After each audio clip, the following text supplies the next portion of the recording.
Olá, pessoal! Vamos ter uma aula sobre o continente asiático? Então, vamos lá! O relevo e as atividades tectônicas na Ásia faz com que lá haja a maior altitude registrada do planeta todo, ou seja, o pico mais alto do mundo, o chamado Monte Everest, com quase 9 quilômetros de altura, 8.848 metros, sendo localizado na Cordilheira do Himalaia, onde encontramos no sentido oeste-leste, bem no centro do continente, como podemos encontrá-lo aqui neste mapa físico.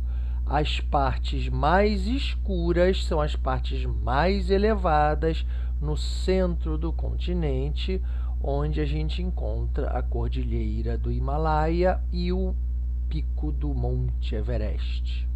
Isso se dá devido ao encontro de diversas placas tectônicas que promovem o soerguimento deste relevo extremamente elevado, as maiores altitudes do planeta. Placas como, por exemplo, a indo-australiana, a euroasiática, promovendo grandes terremotos, instabilidades tectônicas, vulcanismos, onde nós encontramos a presença de uma das partes do chamado Cinturão de Fogo do Pacífico. Também promove intensos tsunamis, ondas gigantes que se originam no meio do oceano através de maremotos que jogam grandes quantidades de águas oceânicas em formato de grandes volumes que chegam até a costa. Quando chega na costa, esse grande volume toma altitudes bem elevadas que chegam a cerca de prédios de 10, 15 andares ou até mais, promovendo grandes desastres e, inclusive, diversas mortes. Nesta imagem, podemos verificar o chamado Círculo de Fogo, que ele começa aqui na Oceania, se estende pelo continente asiático, no qual nós estamos estudando, se estende aqui, Califórnia, a falha de San Andreas, e aí nós temos aqui a continuidade pela América Central e América do Sul, a Cordilheira dos Andes. Esse é o chamado Círculo do Fogo do Pacífico. Neste mapa, nós podemos verificar diversos eventos tectônicos com grande concentração no sudeste e leste asiático. Sobre a hidrografia da Ásia, encontramos grandes rios, onde nascem em cadeias montanhosas no centro do continente, Cordilheira do Himalaia, portanto, e desaguam no Pacífico Leste, no Oceano Índico ao sul ou no Oceano Ártico ao norte. O rio mais extenso é o Yangtze, na China. Os rios favoreceram a ocupação em suas planícies, inicialmente há milênios atrás, através do processo de agricultura e, mais recentemente, ao processo de urbanização. Não só na Ásia, mas isso é um processo global. Geralmente, a população mundial está concentrada em regiões próximas a rios. Então, hoje, a agricultura irrigada por esses leitos de rios promove atividades como pesca, navegação, portanto, são densamente ocupadas pelas cidades que ali se instalaram ao longo de séculos. Também podemos verificar a produção de energia hidrelétrica, onde esse rio, Yangtze, está a maior usina hidrelétrica do planeta, a usina de Três Gargantas, na China. Verificamos também uma grande importância no chamado rio Ganges, na Índia, onde encontramos grande concentração populacional e este rio, Ganges, ele é utilizado para navegação, irrigação, geração de eletricidade e ele tem uma peculiaridade cultural. É considerado sagrado pelos hindus. Então, muitas pessoas se banham nesse rio, Ganges, a fim de purificar a alma e absolver os pecados. No Oriente Médio, a gente encontra os rios que basicamente são originários das civilizações mais antigas, as primeiras cidades datadas de 3.500 anos antes de Cristo, os rios Tigre e Eufrates, na planície da Mesopotâmia, atualmente localizada no Iraque desde a antiguidade.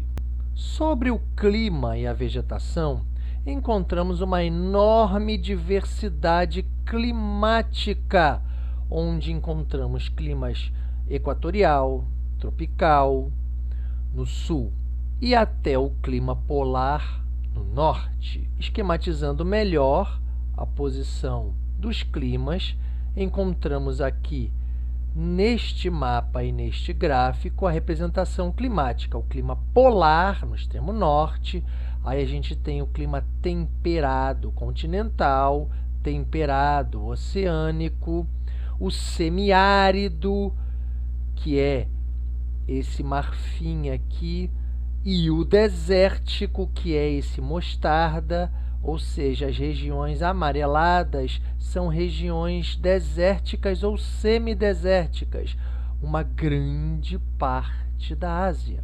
Encontramos também o clima frio de montanha, na Cordilheira do Himalaia, e o clima mediterrâneo, na parte oeste do continente. Também há o clima tropical, mais ao sul, e o equatorial, logo a seguir. O sul e o sudeste, ele é acometido pelo chamado fenômeno ventos de monções, também chamado de chuvas de monções, onde há um clima quente e úmido no verão, com chuvas torrenciais, praticamente chove 6 meses sem parar, e encontramos os outros 6 meses com um clima ameno e seco no inverno, onde praticamente não chove. Esse fenômeno favorece o cultivo de arroz em planícies alagadas. Encontramos nessa região, no sul e sudeste asiático, um dos verões mais úmidos do planeta, com chuvas torrenciais. Aqui nós podemos verificar nitidamente, por esses mapas que representam as precipitações são chuvas, as partes mais escuras são as partes onde há a maior presença de precipitação.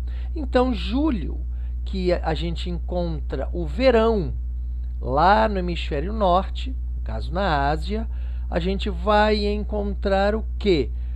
Uma grande quantidade de precipitações, porque as umidades trazidas do Oceano Índico, Pacífico, elas são retidas na Cordilheira do Himalaia, e as chuvas torrenciais, chuvas de monções, também chamado de ventos de monções, ocorrem ali, extremamente localizadas no sul e sudeste da Ásia.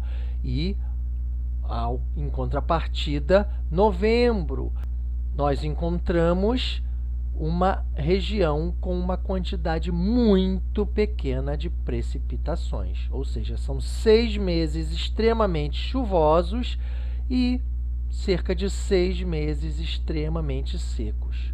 Esse é o fenômeno da chuva de monções ou ventos de monções no sul e sudeste da Ásia. Na Ásia, encontramos grande quantidade de clima desértico, onde os desertos asiáticos se formam por duas razões, basicamente. Uma das razões da formação de desertos na área central do continente e na parte também oeste do continente, nós encontramos o quê? Áreas de alta pressão permanente, aonde não chega a umidade vinda do oceano. Como, por exemplo, encontramos os desertos da Arábia, o deserto de Thar, no Paquistão e na Índia. Para a gente explicar um pouquinho melhor o que é essa história de alta pressão, baixa pressão, quando a gente encontra um centro de alta pressão atmosférica, a gente verifica uma rotação anti-horária, o chamado anticiclone, onde há a umidade do ar sendo retirada. Então, naquela região, o ar fica mais seco, menos úmido, portanto, com uma formação menor de nuvens, basicamente diminuindo amplamente as chances de chuva. Então, a alta pressão está associada ao bom tempo. É como se fosse um ventilador ventando fortemente para baixo, então o vento está em descida, ou seja, o vento desce e se espalha na parte superficial. Olhando para o céu, a gente verifica céu aberto e na parte superficial encontramos ausência de umidade, ausência de chuva, uma parte mais seca. É assim que o fenômeno de alta pressão ocorre. Já um fenômeno de baixa pressão é um fenômeno que ocorre no sentido horário, então é um ciclone, onde a gente verifica condições basicamente normais, que são o aquecimento da superfície terrestre, o ar quente aquecido ele fica mais leve, então esse ar entra em ascensão, ou seja, o ar vai para o alto, mais leve, e há uma formação de nuvens. Muitas vezes, dependendo das condições atmosféricas, nuvens carregadas, onde também pode ser promovida a quantidade de tempestades e até, dependendo das regiões formadas, furacões, tornados, entre outros. Então, esse evento, o centro de baixa pressão atmosférica, concentra a umidade, ajuda a formar nuvens, favorece a chuva, inclusive grandes tempestades. O segundo motivo que a gente encontra na questão da formação dos desertos na Ásia é a questão da formação de uma retenção da umidade, como a gente verifica aqui no sul e sudeste da Ásia, aqui grande umidade, a questão das chuvas ou ventos de monções, a gente encontra uma grande barreira natural, a cordilheira do Himalaia, e logo posteriormente encontramos nessa região amarela uma grande quantidade de regiões desérticas, onde há uma mínima concentração de precipitação, ou seja, de chuvas. Então, isso a gente verifica, por exemplo, a presença de desertos de Taklamakan e o deserto de Gobi, na China, ou seja, na Ásia Central. A Ásia apresenta enorme variedade de vegetais, onde a gente pode encontrar as florestas tropicais sobre os climas quentes e úmidos do sul, até a vegetação de tundra sobre o clima polar do extremo norte da Sibéria, passando por savanas, desertos e florestas de coníferas, também chamada de taiga. Assim como ocorreu em outros continentes, verificamos intenso desmatamento na Ásia, especialmente no sul, leste e sudeste asiáticos, onde há as maiores regiões com maior ocupação urbano-industrial do continente. Infelizmente, apenas 20% das florestas permanecem remanescentes. O menor índice entre todos os continentes. As maiores extensões dessas florestas preservadas encontram-se na região norte, na taiga siberiana, também chamada de florestas de coníferas, florestas que são mais resistentes a climas mais frios. Nesse mapa da vegetação, a gente consegue verificar a distribuição da floresta tropical úmida, savana, vegetação mediterrânea, a floresta de coníferas ou taiga, a estepe, tundra, vegetação de montanha e os desertos, como verificamos aqui no mapa das cores. Veja bem a quantidade de desertos, esse marrom, e a gente verifica a floresta temperada de coníferas ou a taiga tendo uma grande quantidade. Porém, estas vegetações são vegetações originais, não são as representadas atualmente. Apenas 20% hoje estão presentes. Nesta foto, verificamos a floresta de coníferas ou taiga na região da Sibéria, Rússia. Aqui a gente verifica o deserto, aqui, onde a gente tem a presença na Ásia Central, no Oriente Médio. Verificamos aqui no sul e sudeste asiático, na presença dos climas tropical e equatorial, as florestas tropicais, e aqui, com a presença dessa raposa solitária, verificamos a presença da vegetação rasteira, ou seja, a vegetação da tundra no verão polar, porque lá no extremo norte a gente só consegue verificar essa vegetação quando ocorre o verão polar, e é uma vegetação extremamente escassa. Quando acontece o inverno, ela desaparece e tudo vira gelo. Chegamos ao final de mais uma aula. Fiquem com Deus, pessoal. Até a próxima. Tchau.